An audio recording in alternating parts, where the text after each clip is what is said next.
conflicting forces. It's like the dark side and the Jedi. Wouldn't go that far, man. It's like Zerg and Protoss. Sure.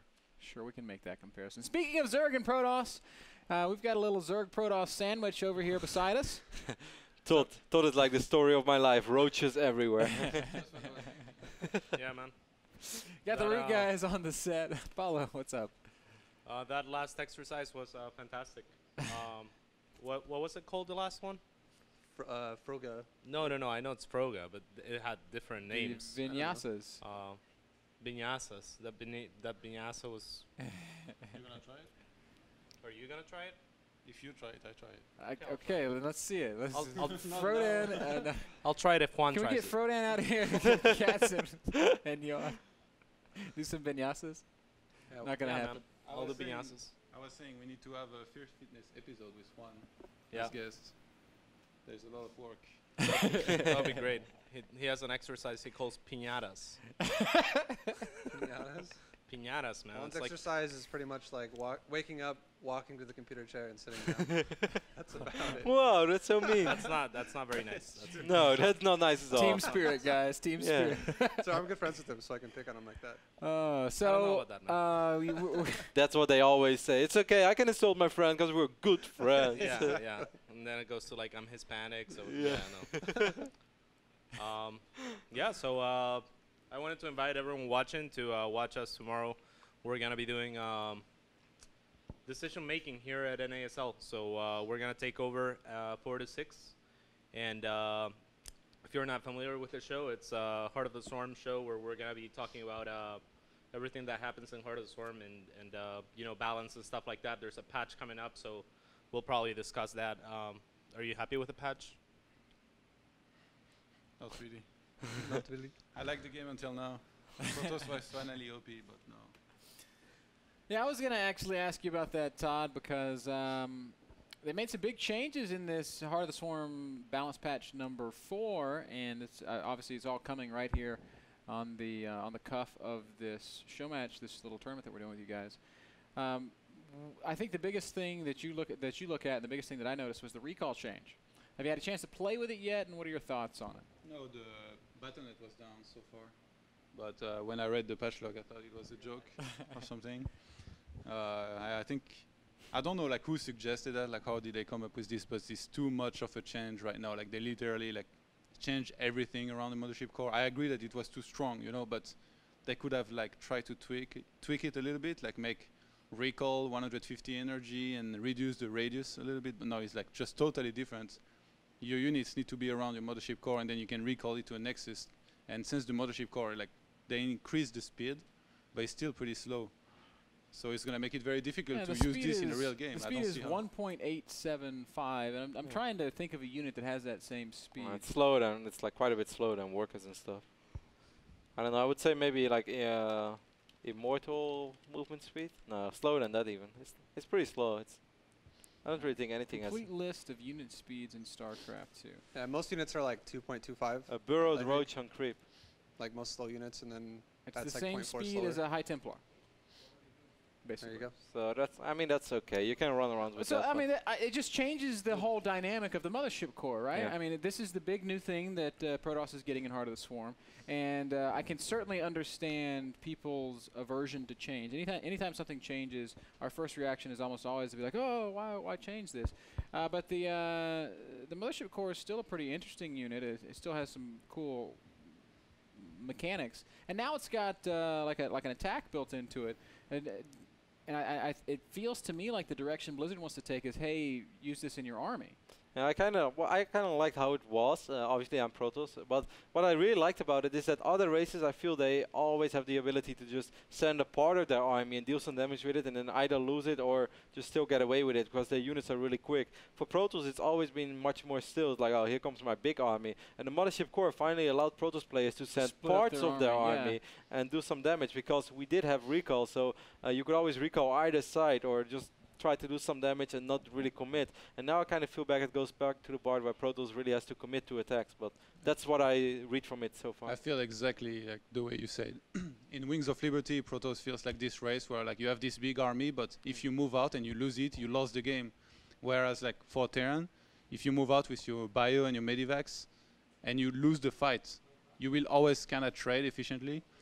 You will at least kill a part of the opponent's army. Behind this, you have mules, and you can just remake army, and you'll still be in the game. With Protoss, if you lose all your Colossus, all your sentries, you're done. And with Zerg, same story. Like you move out, usually they have more supply than you. If you have 200, they have like a lot of spine to camp with.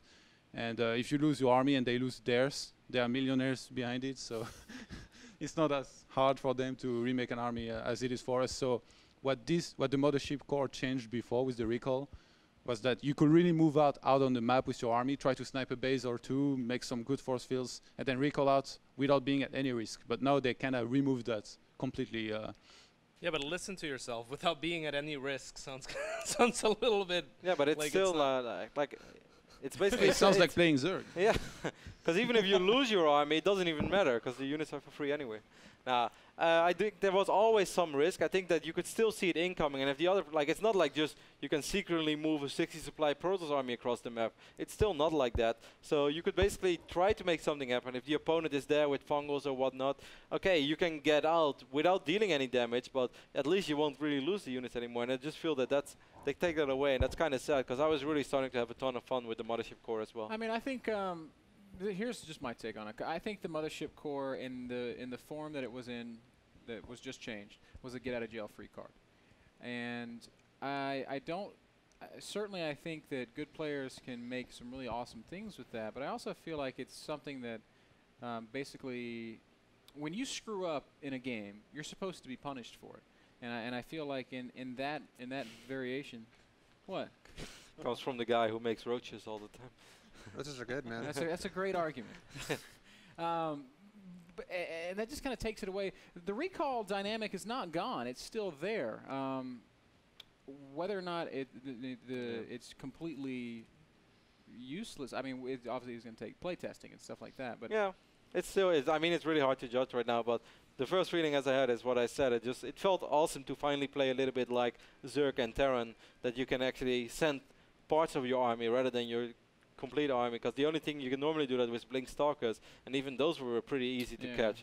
So it's really nice to just finally be able to do more than one thing at once. It's not because Protoss players don't want to. Yes, we have war prisons, but that's situational as well. It's because often you just can't commit a certain part of your army. It was awesome to see Protoss from a different point of view, and I think it made the game really exciting for me. You know, yeah, I agree. I mean, I touched on that yesterday, how Blizzard is doing things. I don't like that they're nerfing everything instead of buffing other things, because it makes the game less exciting.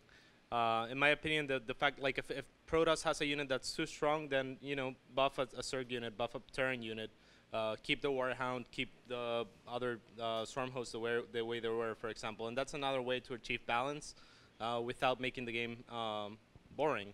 Now Mothership core I think was too strong because it's costs no supply and it's really cheap. Yeah. But I think they could have nerfed the recall dynamic in other ways. Like, for example, they could have made it so that units that are already taking damage or have taken damage within the last second can't recall. So you can recall like if you're careful and you force field, like Todd said, you force field their units out, pick off a base and recall, and you can do that.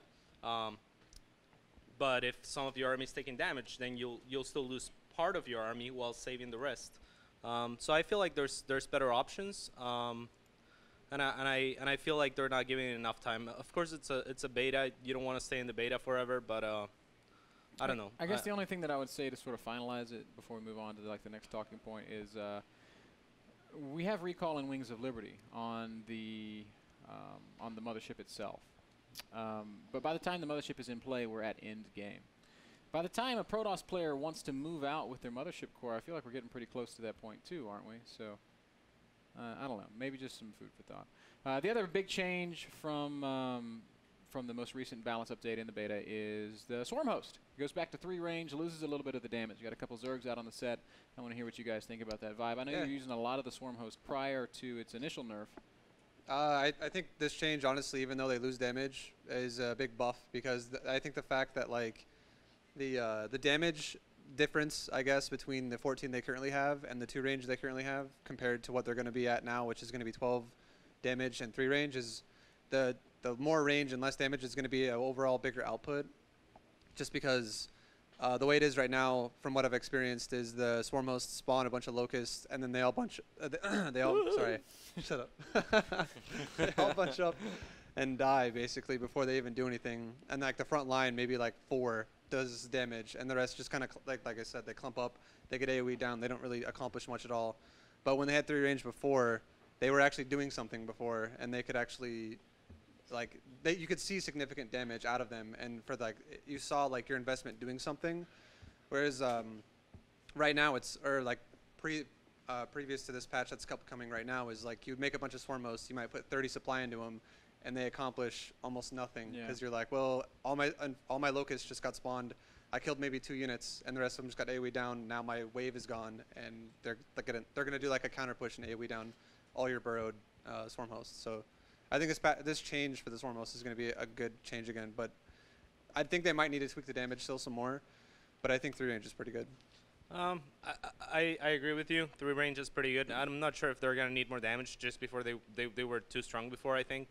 And I think also it's a huge buff because the locusts are going to get to attack where before they didn't, because right now you can hold a bunch of swarm hosts with tanks or even like 1 or 2 colossi. Everything outranges 2 range. Basically. Yeah, and before like the thing is, even if they do less damage, they'll get to actually attack. Whereas right now, sometimes they just die before attacking or before doing any significant damage. So I think it's definitely gonna bring back the swarm host into use. I think it's a good change. I don't know. What do you think, Todd? Let's check the list down. We have Brood Lords that make Broodlings, Infestor that make Infested Terrans, and now you have the Locust as well. And still, like, they are somehow like changing it. I don't know. I thought it was like good enough. I didn't think Swarm Host should be this unit that should be like uncounterable. But when I talk about it with Zerg, they always feel like it's too weak somehow. But when I played against it, there was some ways in which it was already really good. Like for example, a lot of Queens and Swarm Host push. At some point, you just can't fight against this anymore. You keep losing units. They don't lose anything except units that don't cost anything. It's very hard to break in because they always respawn, and like if your army is in the middle of them and he has his army in support too, then you will get crushed. So I don't know about the change exactly. I think it will get stronger, like Vibe said, because they won't bunch up as much as before. But I'm not sure it was really necessary. Like they changed it maybe a little bit too fast, Yeah. We didn't really have time to experience with it and stuff. That's what I think. Before you go, Cats, I want to just tell the viewers once more, for people wondering why are we watching this talk show right now. Didn't you promise us Mana versus Violet? They are still playing game 1 right now on the Korean server. As soon as that game is done, we're going to get the replay, and while they play game number 2, we can start casting game number 1. So this is why we're still onto this. Cats, you were very, very eager to jump on everything that Litot just said. Yeah, be careful. He's sitting next to you, though. I played against Todd, and the 2 games that I won Storm Hosts, I just got completely destroyed. And I'm like, is that not good? And he's like, oh, it can be good. I'm like, how can it be good? Like, it's not. Like, I tried so many things. And he's like, oh, it can't be good. I'm like, dude. He's like, no, it can be good. I'm like, how? He's like, with queens. But you realize that if you're attacking with queens and swarm hosts, there's absolutely, like, if you lose those queens, you lose the game. If you lose the swarm hosts, you lose the game. You're not it's a lose huge them. investment. That's the thing. You're not going to lose because it's really strong of a push. And this game, it's an all-in. It's like a huge all-in. One game like this doesn't decide balance. You can never, ever even come close to remotely thinking about retreating with queens or swarm hosts. It's like you do that push, you're all in. I'm not saying you're gonna retreat. I'm saying if I walk into swarm host and queens, my army is gonna implode. Like they're not gonna do anything, and it's gonna die, and then I lose the game. Okay, we played a game where I had like 8 or 9 swarm hosts sieged outside of your base. You went to counterattack and held with 1 Colossus, cannons, and a couple zealots. I kept warping units that cost money, and they died to the locusts. That's how I held. So I was actually losing money in this fight, but my counterattack was the right move against a lot of swarm hosts because you just can't take the fight, as I say. Yeah, you have to counterattack against swarm hosts. You can't. But I think these games I just played better. Like you lost a bunch of units here and there. I played like 10 times the amount of Heart of the Swarm you played. I'm sorry, Cats, but you need to be reasonable about this. I keep hearing swarm host costs no supply, but I mean, you have to invest that supply into the swarm host itself, and it's not. They don't keep cranking out new locusts as quickly as like a brood lord. You get waves like it feels like forever between waves of those locusts. Wow, you did not just say that. Vibe, tell him. But Vibe, tell Todd. Like please. I said, I think Swarm Host shouldn't be this unit that automatically wins every game. I know you're used of that, but still, it should be this unit that can like hold pressures or like put pressure on, but not be like uncounterable, obviously. And it starts being very good once you have a critical amount. We remember Colossus starts becoming very good once you have 3, for example, with range. I think with the Swarm Host, it's the same thing. From like 6 or 8, it starts being a different story than just 1 or 2, because it does so many locusts. The thing is, though, with the Swarm Host is you got to just take into consideration how many the Zerg is made, and then as soon as you realize if the Zerg is only made like 5, you can be like, oh, I can probably kill that with just straight up single target units if that's all that you got, maybe like a gateway army, because you'll easily clean up the army. But the more the Zerg invests into more Swarm Hosts, that's so much supply that they're investing into that, and that's the more like AoE-centric units you need to invest into as well. So like if they invest into a ton of Swarm Hosts, you can either go for something like more High Templar or more Colossus to invest in just knocking out the Locust right away, because that is a huge amount of supply that Zerg will invest to make it like an unkillable type of an army. And it's also in mobile supply. It's in mobile supply, which is really important to Yeah, know. exactly. Like if you see a huge investment out of your door, just don't attack it. Just go counterattack. What can the Zerg possibly do? Well, guys, I'm gonna cut you off. I'm gonna put an end to the debate here. Continues We're just tomorrow. getting started. And I'm man. going to say this. I'm very excited to see the application of these units in the little in this root takeover tournament that we've got going on this weekend. Those games are going to happen tomorrow night after the regular broadcast. We've got Cats playing, TT1 playing, Vibe playing. Major is here playing as well. We'll probably have Todd, if he wants to, come in and make a few snippy comments on the side. And maybe we can do a little bit of commentary. I know Todd loves to do some commentary. I can make a prediction if you want. ZVZ in finals. We'll have the show as well, decision making, so a lot more discussion on the patch and stuff like that. A little bit better prepared as well. Tomorrow from 4 to 6. Yep, 4 to 6 p.m. tomorrow. Decision making with Team Root. Tomorrow night after the regular broadcast, our first Heart of the Swarm games with Team Root. Please tune in for both.